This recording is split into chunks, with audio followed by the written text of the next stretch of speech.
Snjóflóðaeftirlit var ófullnægjandi víða land þegar snjóflóð féll á Súðavík fyrir 30 árum og boðleiðir í almannavarnakerfinu óljósar. Þetta er meðal niðurstaðan af skýrslu rannsóknarnefndar Alþingis. Það má kannski lýsa þessu svo að í mínum huga var þetta að það hefði verið kerfislæg raðmistök að ræða. Mennirnir sem drápu 15 á ljósahátíð gyðinga í Ástralíu voru feðgar með tengsl við samtökin sem kenna sig við íslamskt ríki. Forsætisráðherrann sætir gagnrýni fyrir að hafa ekki tekið á gyðingahatri af nægri hörku. Framkvæmdastjóri á Landspítalanum segir óásættanlegt að vista sjúklinga í bílageymslu bráðamóttökunnar. Það sé brot á sóttvörnum, persónuvörnum og brunavörnum. Gæludýr verðskulda skemmtilegar jólahefðir enda hluti af fjölskyldunni, segir hundaeigandi. Jóladagatöl fyrir ferfætlinga hafa selst eins og heitar lummur á aðventunni.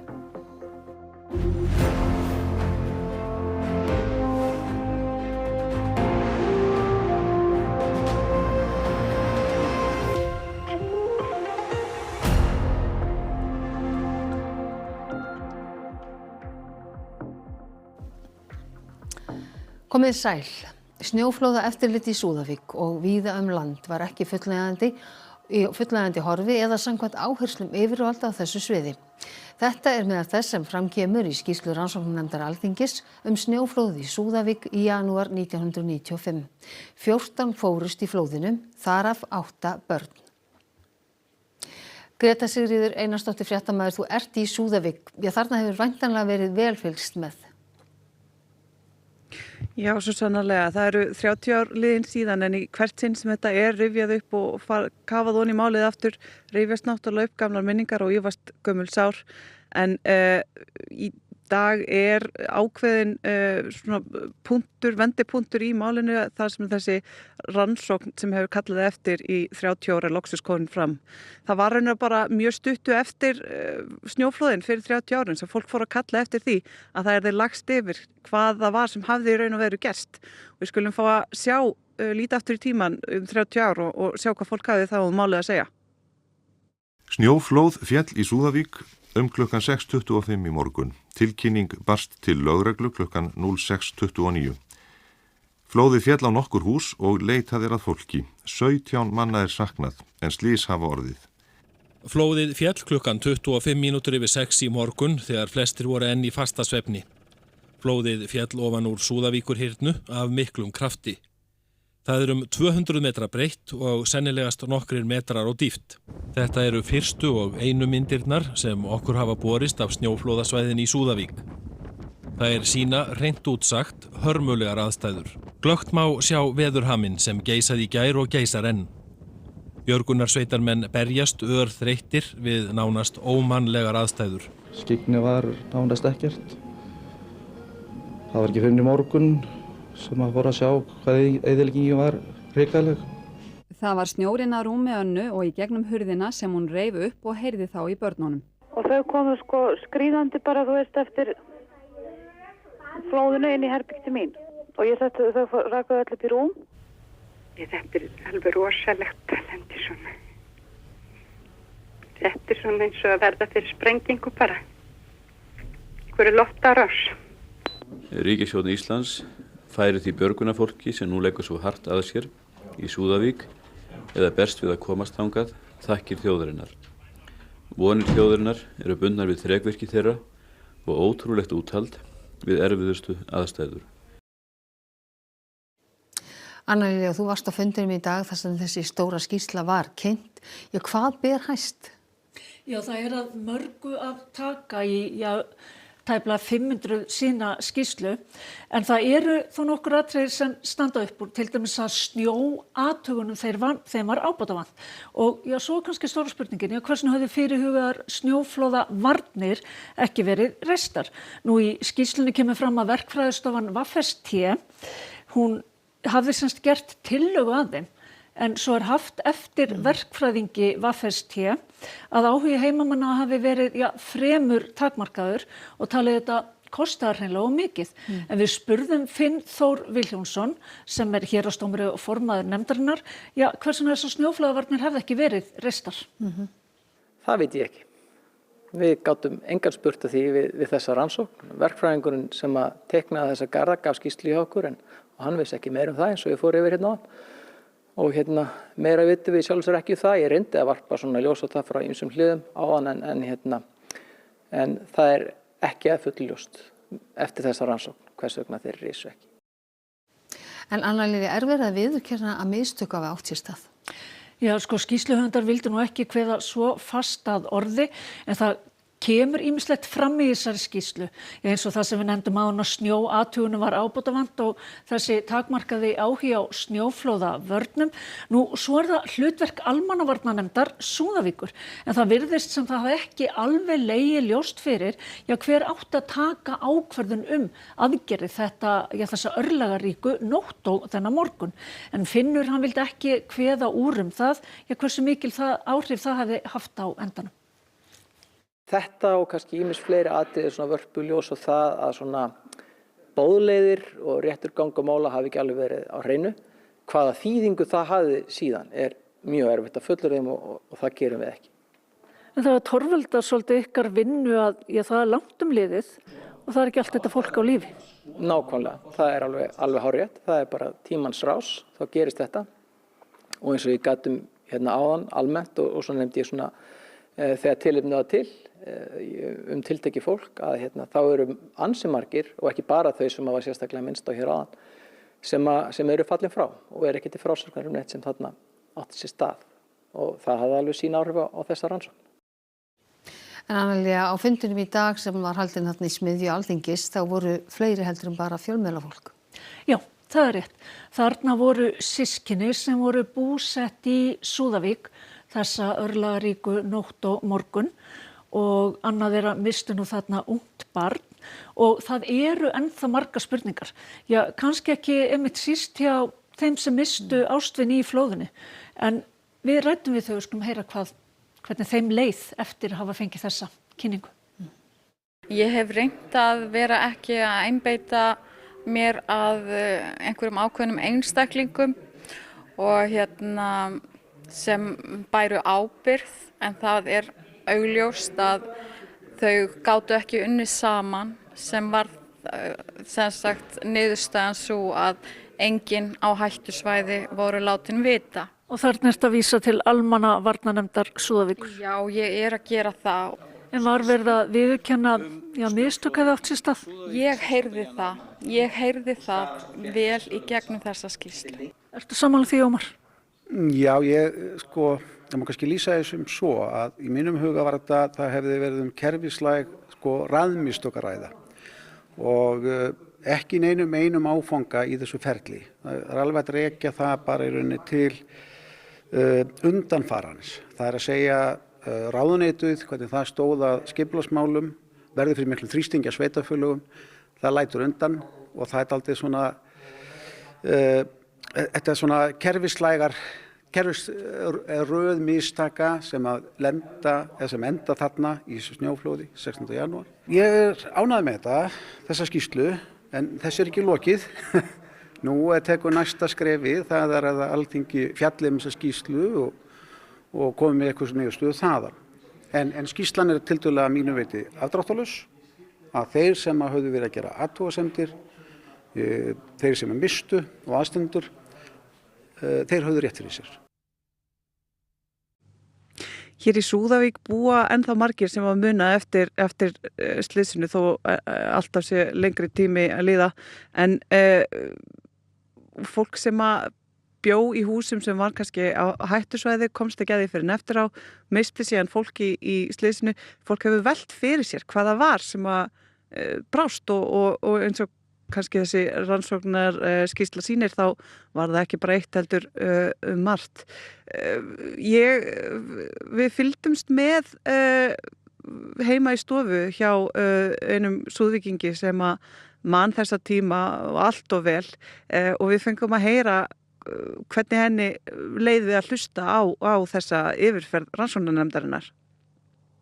Svona fyrstu viðbrögð, hvernig slæðir þetta þig allt saman? Þetta var náttúrulega athyglisvert og ýmislegt kannski sem er komið á óvart en annað ekki Allt þetta bara fólk sem stendur í ákveðnum aðstæðum og telur sig verið að gera rétt. Það náttúrulega eins og samskipti almannavarnarnefndar, hvernig rokkað var með hættu línur og svona og hvers vegna í ósköpnu fólki var leyft að búa þar sem það bjó. Þetta slær mann sko. En auðvitað við sem upplifum þetta og mistum fólkið okkar, við getum aldrei kannski skilið almennilega að svona margt skildi hafa verið á skjön. Það eru 30 ár síðan og þetta eru spurningar sem fólk er búið að vera að velta fyrir sér alla götur síðan. Hvað var það nákvæmlega sem gerðist? Hvers vegna, einmitt eins og þú segir, hvers vegna var leyft að byggja þarna? Heldurðu að er gott að fá svona rannsókn á þessum tímapunkti? Það er bara mjög nauðsynlegt og ef ég var alveg hreinskilin að þá hef ég eiginlega verið að bíða eftir einhverju svona í 30 ár. En ef við getum ekki lært af svona atburði, hvenær lærum við þá? Og ég er bara fegin að þessi skýrsla var gerð og hún er komin fram og þarna á ekki að vera hvíslað neitt. Þetta á bara að liggja á borðinu og við eigum að geta lært af þessu. Og þá er það spurning hvaða sem við getum og höfum lært af þessu. Það lá mikið vald og mikil ábyrgð á herðum sveitarstjórnarmeðlima á sínum tíma. Hjá mér er Bragi Þór Thoroddsen, sveitarstjóri í Súðavíkurhreppi í dag. Bragi, hvað lærdóm má draga af þessari rannsókn? Já, vonandi sem mestan. Ég vona að þetta verði til þess að efla þessar almannavarnir og snjóflóðavarnir bara meira heldur en verið hefur. Heldurðu að þessi skýrsla sé einhver punktur í umræðinni? Heldurðu þetta hafi áhrif á umræðina hér í Súðavík? Nei, ég held að það sé nú ekki búið að segja síðast orð þetta en ég vona að þetta sé náttúrulega lúkning fyrir ykkur á og upplýsandi fyrir aðra og eins og þú sagðir, vonandi eitthvað sem við drögum lærdóm af. Það hefur margt breyst í hvernig við hugsum snjóflóðavarnir, ekki síst fyrir þessi 2 hörmulegu slys hér í Súðavík og á Flateyri. En er nóg að gert heldur að við séum bæir á Íslandi séu nægilega vel varðir í dag fyrir snjóflóðum? Nei, ég held að það er nú bara sýnt sig 2020 að við heldum að vera nógu vel varin á Flateyri. En hvenær erum við nógu vel varin? Þegar það verður ekkert manntjón eða ekkert tjón á byggingum. Ég held að við getum alltaf gert betur og vonandi hjálpar þetta okkur eitthvað í áttina. Og í skýrslunni er margt sem kemur fram sem að það voru erfið samskipti, það voru staðir þar sem pólitík var látin ráða för eða kannski tók sér það pláss að ráða för. Er þetta eitthvað sem við erum betri í dag? Ég er ekkit viss það. Þetta fær allt eitthvað blæ og við þykjumst alltaf vera orðin betri í þessum hlutum. En því miður þá er nú svona alltaf eitthvað fyrirstaða með alls konar atriði. Peningar á það ennþá för í því að takmarka okkur í vörnum og ég held að það sé langt í það að við séum orðin fullkomin í því. Við segjum þetta gott hérna úr Súðavík. Takk fyrir þetta Sigríður Einarsdóttir. Og í Kastljósi verður farið nánar í Súðavíkurskýrsluna og hún borin undir 2 íbúa sem urðu fyrir flóðin og sinntu björgunarstörfum eftir það. En þá snúum okkur öðru. Hryðjuverkamennirnir sem skutu minnst 15 til bana á Bondi-strönd í Ástralíu í gær voru feðgar. Talið er að þeir hafi svarið samtökunum sem kenna sig við Íslamskt ríki hollustu sína. Sorgin er áþreifanleg í Sydney í dag. Fólk kom saman á Bondi og víðar í borginni, vel flestir með blóm til að votta virðingu sína. I'm devastated. It's just unbelievable. You just don't think that would happen here in this community. Still, I don't believe it's happened. I feel like it's a dream or something because it doesn't feel real. Árásinn beindist gegn hópi gyðinga sem fögnuðu upphafi ljósahátíðarinnar, Hanukka, 10 ára stúlka, roskinn maður sem lifði af helför nasista og mikilsmetinn rabbíni eru á meðal þeirra sem voru drepin í þessari mannskæðustu hryðjuverkaárás í ástralskri sögu. Annar árásarmannana, hinn 50 Sajid Akram, var drepinn en hinn, Navid, sonur hans, liggur þungt haldinn á sjúkrahúsi. Sajid Akram kom til Ástralíu sem námsmaður árið 1998. Yfirvöld rannsökuðu Navid árið 2019 vegna gruns tengsl við sellu Íslamska ríkisins í Sydney, en hann var ekki talinn hættulegur. Heimatilbúnar sprengjur fundust í bíl þeirra nærri vettvangi. Kopi Farkas var einn hátíðargesta sem hljóp undan kúlnahríðinni í gærmorgun. Þessar myndir tók hann á meðan hann flúði af vettvangi. Hann hélt fyrst að verið var að sprengja flugelda og færði sig nær. En þá sá hann fólk liggjandi á jörðinni, alsett blóði. And that moment I realized it's terror attacks against Jewish people. And in that moment I just start running away from the event. Ástrali á 50-aldri hylltur sem hetja eftir árásina í gær.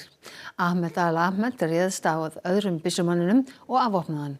Hann beindi síðan byssunni að honum en var fljótur að leggja hana frá sér til að sýna lögreglu að hann væri ekki einn ódæðismannanna. Hann var skotinn og liggur á sjúkrahúsi, þangað sem ríkisstjóri Nýju Suður Wales heimsótti hann í dag. Hann segir að mun fleiri hefðu verið drepnir ef ekki hefðu verið fyrir hugrekki Ahmeds. Faðir hans var vitaskuld stoltur af sínum í dag. هو بطل هو يقول الحمد لله أنا أنقذت الناس أنقذت أرواح بريئة من هالمجرمين هالقتلي يعني معنوياته عالية الحمد. Hvorki lögreglan í yfirvöld báru blak af því í gær að gyðingahatur væri ástæða hryðjuverksins.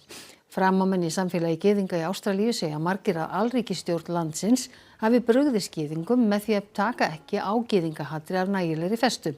Þegar fréttir af árásinni bárust fyrst, sagði Benjamin Netanyahu, forsætisráðherra Ísraels, að hann hefði varað Anthony Albanese, forsætisráðherra Ástralíu, við að bregðast ekki við gyðingahatri í Ástralíu af hörku. Albanese ávarpaði landsmenn í morgun og var spurður út í þetta. What is your response to Netanyahu's comments yesterday? This is a moment for national unity. This is a moment for Australians to come together. That's precisely what we will be doing. Is it a failure that these men weren't seriously on the radar of our authorities? Look, our authorities do an extraordinary job. As Commissioner Lanyon has said, investigations have already made some progress. We will continue to provide every resource possible to the AFP and as well to our intelligence and security agencies. Rob Reiner, leikstjóri kvikmynda á borð við Ben Hanley Met Sally og A Few Good Men fannst látin ásamt eiginkonu sinni á heimili þeirra í Los Angeles í nótt. Nick Reiner, sonur þeirra, var handtekinn í dag og í haldi, grunaður að hafa ráðið þeim bana. Hann hefur áður opinbera baráttu sína við eiturlyfjafíkn. Lögregla segir að Reiner hjónin hafi verið með stungusár. Frægðarsól Reiners í Hollywood reis hæst undir lok síðustu aldar. Hann hlaut fjölda verðlauna bæði fyrir leik og leikstjórn og myndir sem hann leikstýrði nutu gjarnan hylli á Óskarsverðlaunahátíðinni þótt hann hafi aldrei hreppt þau verðlaun sjálfur. Frumvarp kílómetragjald var samþykkt í annarri umræðu á Alþingi í dag eftir 2 klukkutíma atkvæðagreiðslu. Til stendur að afgreiða frumvarpið fyrir jólafrí og tekur nýtt kerfi gildi áramótin. Þá munu allar bifreiðar greiða gjald fyrir hvern ekinn kílómetra, rétt eins og rafmagns- og tengiltvinnbílar. Á sama tíma og vörugjöld af eldsneyti falla niður. Gjaldið tekur mið af þyngd ökutækja þar sem léttustu bifreiðarnar greiða minnst og þær þyngstu mest. Minnihlutinn lagði til að málinu yrði vísað aftur til ríkisstjórnar eða að gildistöku frumvarpsins yrði frestað 1 ár en þær tillögur voru felldar. Bílaleigurnar munu fá sig högg, það mun koma högg á ferðaþjónustuna og nú þegar hafa margar bílaleigur lokað útibúi sínum út á landi. Þetta mun fara út í matvælaverð, þetta mun fara út í vísitöluna. Þannig ég held að kerfið sem slíkt sé tilbúið að takast á við þetta. Útfærslan þess hins vegar ekki nógu góð hjá núverandi meirihluta, horfir til að mynda ekki til landsbyggðarinnar og við munum ekki geta stutt málið. Stærsta breytingin sem almenningur mun taka eftir núna áramót þegar þessi lög taka gildi að verð á dælum mun auðvitað taka dýfu og við fáum í staðinn nýtt kerfi að mínum mati sanngjarnara og nútímalega kerfi til að fjármagna rekstur af samgöngukerfinu okkar. Framkvæmdastjóri bráðalyfjalækninga og endurhæfingarþjónustu Landspítalans segir ýmsar reglur hafi verið brotnar þegar sjúklingar voru vistaðir í bílageymslu bráðamóttökunnar á föstudaginn. Einingin sé of lítil og stjórnvöld þurfi að bregðast við. Snemma á föstudagsmorgun þurfti starfsfólk Landspítalans að grípa til þess ráðs að vista sjúklinga hér í bílageymslu við bráðamóttöku Landspítalans vegna yfirfullrar deildar. Þegar mest var voru 9 sjúklingar hér inni liggjandi en búið var að flytja þá alla inn á deildir seint á föstudagskvöld. Þetta eiginlega neyðarúrræði, alls ekki bjóðandi í raun og veru, en þegar það ekkert annað að ræða þá verður maður stundum að nota hugmyndaflugið og sjá hvað maður getur gert til þess að hjálpa fólki. Álagsstigið á Landspítala hefur verið rautt í tæplega ár og er stærsta ástæðan skortur á legurými. 86 voru innlagðir á bráðamóttöku á föstudag þar sem pláss er fyrir 36. 51 liggja nú inn á bráðamóttöku og er 21 á bið. Við erum að brjóta ýmsar reglur. Það eru sóttvarnir, það eru persónuvernd og það eru brunavarnir. Þannig að þetta er verið að gera hérna alla daga vegna þess að einingin er of lítil.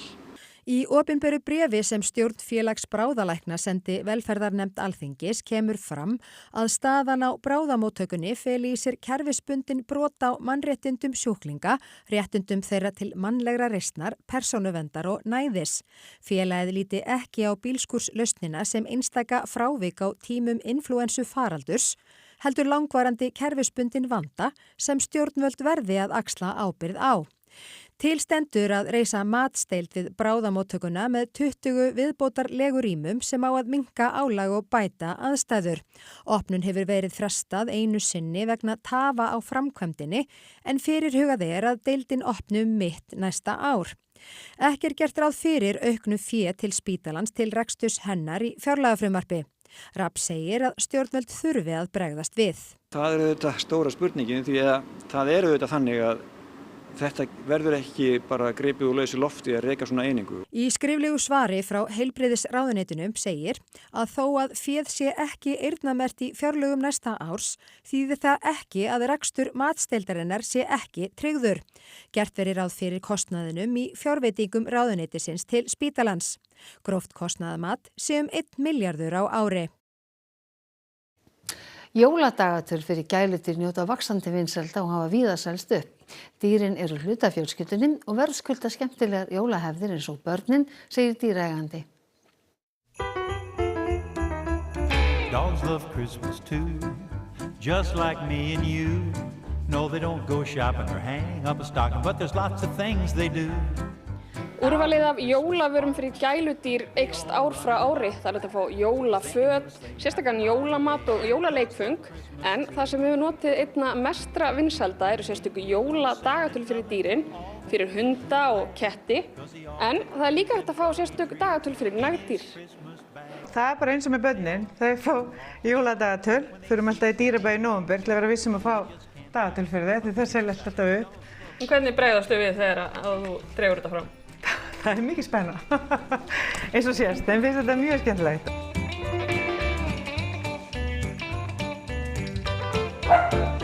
Og dagatölin er ekki eina jólahefð ferfætlingana á heimilinu.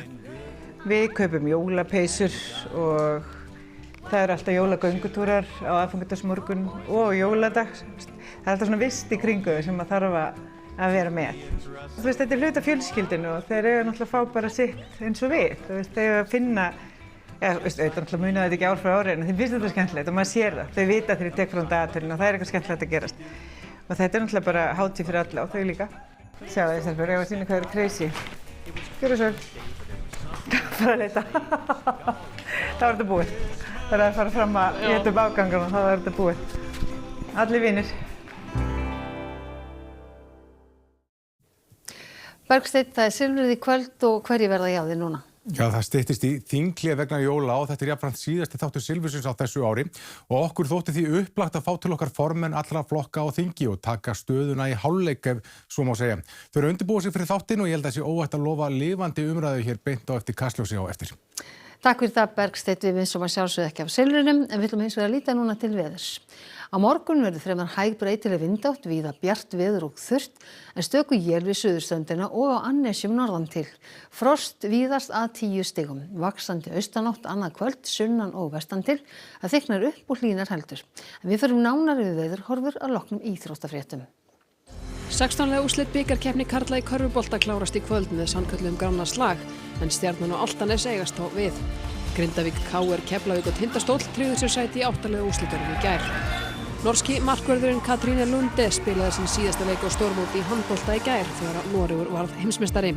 Lunde hefur spilað á 25 stórmótum og unnið fjölda verðlauna, bæði með landsliðinu og félagsliðum. Ekki missa af íþróttum hér rétt á eftir. Og þá ætlum við að rifja upp helstu atriði fréttatímans. Snjóflóðaeftirlit var ófullnægjandi víða land þegar snjóflóð féll á Súðavík fyrir 30 árum og boðleiðir í almannavarnakerfinu óljósar. Þetta er meðal niðurstaðna skýrslu rannsóknarnefndar Alþingis. Það má kannski lýsa þessum svo að í mínum huga var þetta að það hefði verið kerfislæg raðmistök að ræða. Mennirnir sem drápu 15 á ljósahátíð gyðinga í Ástralíu voru feðgar með tengsl við samtökin sem kenna sig við íslamskt ríki. Forsætisráðherrann sætti gagnrýni fyrir að hafa ekki tekið á gyðingahatri af nægri hörku. Framkvæmdastjóri á Landspítalanum segir óásættanlegt að vista sjúklinga í bílageymslu bráðamóttökunnar. Þessi brot á sóttvörnum, persónuvörnum og brunavörnum. Gæludýr verðskulda skemmtilegar jólahefðir enda hluti af fjölskyldunni, segir hundaeigandi. Jóladagatöl fyrir ferfætlinga hafa selst eins og heitar lummur á aðvendunni. Þessum fréttatíma er að ljúka og það komið að íþróttum, veðri og kastljósi og svo hefst silfrið klukkan 20:15.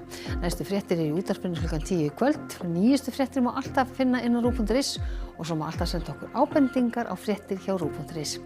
En við á fréttastofunni við ætlum að segja þetta gott að sinni. Verið sæl.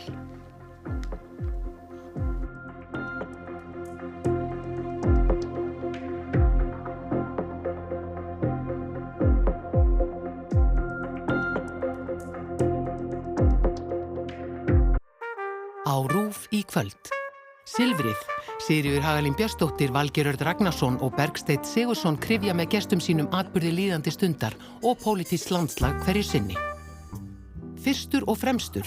Saga Hafsteins Haukssonar. Heimildamynd Hafstein Hauksson, fyrsta Íslandsmeistarann